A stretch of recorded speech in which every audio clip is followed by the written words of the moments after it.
अस्सलाम वालेकुम। मेरा नाम मोहम्मद नसीम है और मेरा यूट्यूब चैनल नसीम खान के नाम पर है। पिछली वीडियोस में मैंने एक्सरसाइज 1.2 को हल किया था। उससे पहले वीडियो में मैंने एक्सरसाइज 1.3 के उससे पहले जो के एग्जाम्पल थे वो हल किए थे। आज मैंने एक्सरसाइज 1.3 से पहले उसके जो एग्जाम्पल्स है टाइप 1, टाइप 2, टाइप 3 के तमाम एग्जाम्पल्स हल किए हैं। तो देखते हैं इसमें हमने कौन सा मेथड इस्तेमाल करना है। Radical equation.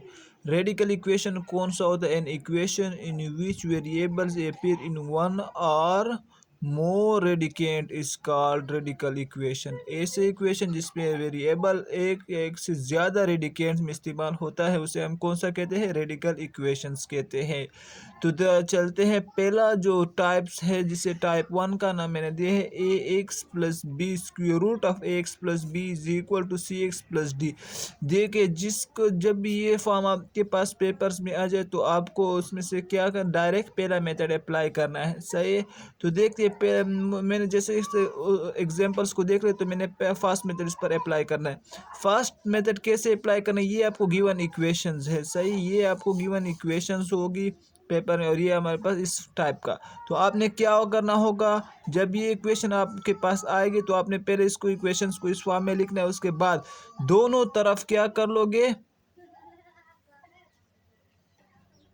दोनों तरफ स्क्वेयरिंग कर लोगे। जैसे 227 माइनस 3x का whole square is equal to x minus 3 का होल स्क्वेयर। तो क्या होगा, लेफ्ट हैंड साइड पर तो टू स्क्वेयर रूट से कैंसिल हो जाएगा। राइट हैंड साइड पर आपने a माइनस बी का होल स्क्वेयर वाला फार्मूला अप्लाई करना है। तो देखो, ये जब इसे कटेगा तो क्या बचेगा? 27 minus 3x is equal to x square plus 9 minus 6x। इसको a माइनस बी के फार्मूले से हल करो तो ही फॉर्म आएगी। अब देखिए, इस ये जो वैल्यू हमारे पास दी हुई इसको मैं राइट हैंड साइड पर ले जाता हूँ तो हमारे पास क्या होगा? X square plus 9 minus 6x plus 3x minus 27 is equal to 0। ये फॉर्म आएगी। अब देखो, यहाँ 6x से 3x को निकालो, कितने बचते हैं? माइनस 3x बचता है, माइनस 18 इज इक्वल टू 0 होता है। अब देखते हैं, x square minus 6x plus 3x minus 18 is equal to 0। देखिए, मैंने इसके पेयर्स बना लिए फैक्टराइजेशन मेथड से, तो हमारे पास ही जब इससे निकालो तो वही फॉर्म आएगी ना। कुछ भी मैंने वायलेशन इसकी नहीं की। अब देखो, यहाँ से हम क्या किसको चीज़ को कॉमन ले लेते हैं? x को कॉमन ले लेते हैं। तो जैसे x को कॉमन लोगे तो x माइनस 6 रह जाएगी। यहाँ से 3 को कॉमन लो तो x minus 6 is equal to 0। यहाँ से देख तो x minus 6 is equal to 0 और x plus 3 is equal to 0। तो x हमारे पास 6 के बराबर आ गया और x हमारे पास माइनस 3। अब आए हम चेक करते हैं कि हमारा जो आंसर है वो कौन सा ठीक है।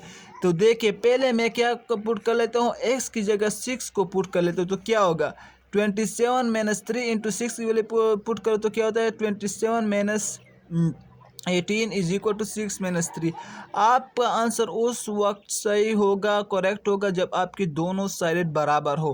तो देखते मैं चेक करता हूँ, 27 माइनस 18 जाएगा, कितने बचेगा? 9, और 9 का स्क्वायर कितने के बराबर है? 3। तो दोनों साइड बराबर है, तो आपका क्या है? x is equal to 6 correct answer है। अब यहाँ देखते हैं, तो x is equal to minus 3 में पुट करता हूँ तो क्या होगा? 27 माइनस 3 इंटू माइनस 3, तो माइनस 3 माइनस 3 हो जाएगा। तो 27 plus 6 is equal to minus 6। 36 का स्क्वायर 6 आता है और माइनस 6 लेके ये दोनों साइड पर क्या है? यहाँ पर माइनस का फ़र्क है। सही, इस वजह से ये हमारे पास क्या होता है? ये आंसर गलत और ये वाला ठीक है।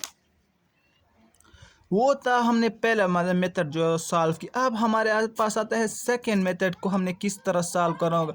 देखिए, जब आपके पास इस तरह का फॉर्म का क्वेश्चन हो, x plus 1 plus x plus b is equal to x plus c, तो आपने डायरेक्ट पेपर में कौन सा मेथड अप्लाई करना है? Second method. आपको समझ जाना चाहिए कि हमारे पास कौन सा मेथड है? सेकेंड। तो देखिए, इसको हल करने के लिए मैं क्या करता हूँ कि दोनों तरफ इस इक्वेशन का क्या ले लेता हूँ? स्क्वेयरिंग ले ले। तो देख, गिवन इक्वेशन ये, जब इसका स्क्वेयर लोगे तो क्या बनेगा? x plus 2 x plus 7 whole square है is equal to x plus 23 का होल स्क्वेयर। तो ये देखो, यहाँ पर x plus 2 plus x plus 7 plus 2 into x plus 2 x plus 7 into x plus 23। तो देखिए ये तो इसका जो स्क्वायर रूट लोगे तो ये ख़त्म हो जाएगा। ये देखो दो तो इस तरह है, 2ab वाला फार्मूला है ना। तो इसमें से जो x प्लस 2 एक दफ़ा आ जाएगा, एक दफ़ा x प्लस 7 स्क्वायर रूट की तरफ आ जाएगा। वही मेथड है, सिंपल तरीका है। तो देखो यहाँ पर हमारे पास क्या है,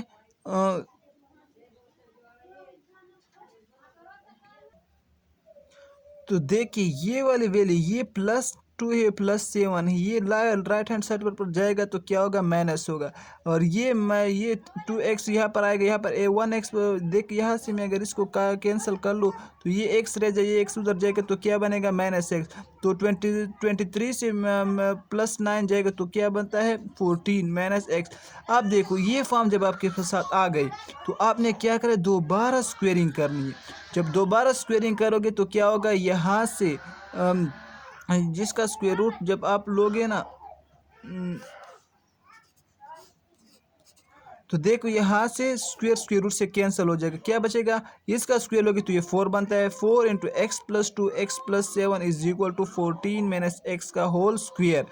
तो देखिए ये इससे मल्टीप्लाई होगा तो एक्स स्क्वायर बनेगा, फिर इससे मल्टीप्लाई होगा तो क्या बनेगा, 7x प्लस इससे मल्टीप्लाई होगा तो 2x बनेगा, प्लस का 14 is equal to 14 minus x का होल स्क्वायर को लो तो क्या बनता है, 14 का स्क्वायर प्लस एक्स का square minus 2 into 14 into x. तो इसे हल करो तो ये क्या, 14 का स्क्वायर कितना बनता है, 14 को 2 दफ़ा मल्टीप्लाई करो जो भी आता है। तो देखो 4 इंटू एक्स प्लस ये 4 इससे मल्टीप्लाई होगा 4x स्क्वायर, प्लस इससे मल्टीप्लाई होगा 8x, प्लस इससे मल्टीप्लाई होगा तो 8x प्लस 4 ज़रबे 14 हमारे पास कितना बनता है, तो देखिए 4x square plus 28x plus 8x plus 56, 14 का स्क्वायर तो क्या होगा, इसका 14 का स्क्वायर होगा तो 196 माइनस एक्स स्क्वायर आ जाएगा, -2 इंटू 14 इंटू 28x आ जाएगा। अब देखिए इस वैल्यू को मैं किसकी तरफ ले जाता हूँ, लेफ्ट हैंड साइड पर। तो 4x square minus x square plus 36x plus 28x plus 56 minus 196, इसे निकालोगे तो क्या बचेगा, 3x square plus 64x minus 140 is equal to 0। अब देखें तो 3x square minus 6x plus 70x minus 140 is equal to 0। तो यहाँ से 3x को कॉमन होता है, x माइनस 2 रह जाएगा, यहाँ से 70 को कॉमन होता है, x minus 2 is equal to 0। तो 3x plus 70 is equal to 0, x minus 2 is equal to 0। तो 3x is equal to minus 70, x is equal to minus 70/2, और यहाँ से x इज इक्वल टू 2। तो हमारा आंसर क्या होगा, x इज इक्वल टू 2, और ये हमारे पास क्या आ जाएगा, ये हमारे पास आंसर नहीं होगा, ये हमारे पास आंसर होगा। ठीक है, तो ये मैंने कौन सा मेथड डाल किया, सेकेंड मेथड के रेडिकल इक्वेशंस को हमने सेकेंड मेथड से कैसे हल करना है वो मैंने बयान किया। अब चलते हैं हम इसका थर्ड मेथड डिस्कस करते हैं। थर्ड मेथड में क्या कहता है, देखिए x square plus P x plus M is plus x square plus P x plus N is equal to 0। तो ये फॉर्म हो जब तो हमने कौन सा मेथड अप्लाई करना है, डायरेक्ट अपनी थर्ड मेथड से इसको हल करना है। तो x square plus 3x plus 5 plus x square plus 3x plus 1 is equal to 0। तो क्या करो, ये गिवन इक्वेशन इसको डायरेक्ट दोनों तरफ क्या कर लो, स्क्वेयरिंग करोगे। जैसे स्क्वेयरिंग करोगे तो ये किससे कैंसिल हो जाएगा, तो x square plus 3x plus 5 is equal to 4 plus x square plus 3x plus 1 minus 2 into 2, इस तरह वैल्यू पुट करते जाओ, इस सिंपल तरीका है। तो फिर क्या होगा, x square plus 3x plus 5 is equal to x square plus 3x plus 5 minus 4 into x square plus 3x plus 1। तो देखो ये वाली वैल्यू इस सेट पर ले जाओ तो क्या हो जाएगी, x से x कैंसिल, 3x से 3x कैंसिल, 5 से 5 कैंसिल, तो क्या बनेगा 0 minus 4 into x square plus 3x plus 1 is equal to 0, मतलब x square plus 4x plus 1 is equal to 0। तो ये फॉर्म हमारे पास आ जाएगी। अब इसको मजीद हल करने के लिए दोबारा आपने स्क्वेयरिंग करनी होगी। तो दोबारा जब स्क्वेयरिंग करोगे तो x square plus 3x plus 1 का होल स्क्वायर लोगे, एक्स यहाँ से square root cancel, x square plus 3x plus 1 is equal to 0। यहाँ पर आपने कौन सा फार्मूला का अप्लाई करना है, क्वाड्रेटिक फार्मूला। तो क्वाड्रेटिक फार्मूला से भी सवाल हल कर सकते हो, अगर फैक्टराइजेशन मेथड से आप हल कर सकते हो उससे भी हल करो, तो हमारे पास ये गिवन सोल्यूशन इस फॉर्म में आएगी। तो ये मैंने 3 मेथड डिस्कस किए, फर्स्ट मेथड, सेकेंड मेथड और थर्ड मेथड रिडक्शन इक्वेशंस को हल करने के लिए। अगली वीडियो में मैं एक्सरसाइज 1.3 की exercise type 1, type 2 and type 3 बयान करूँगा।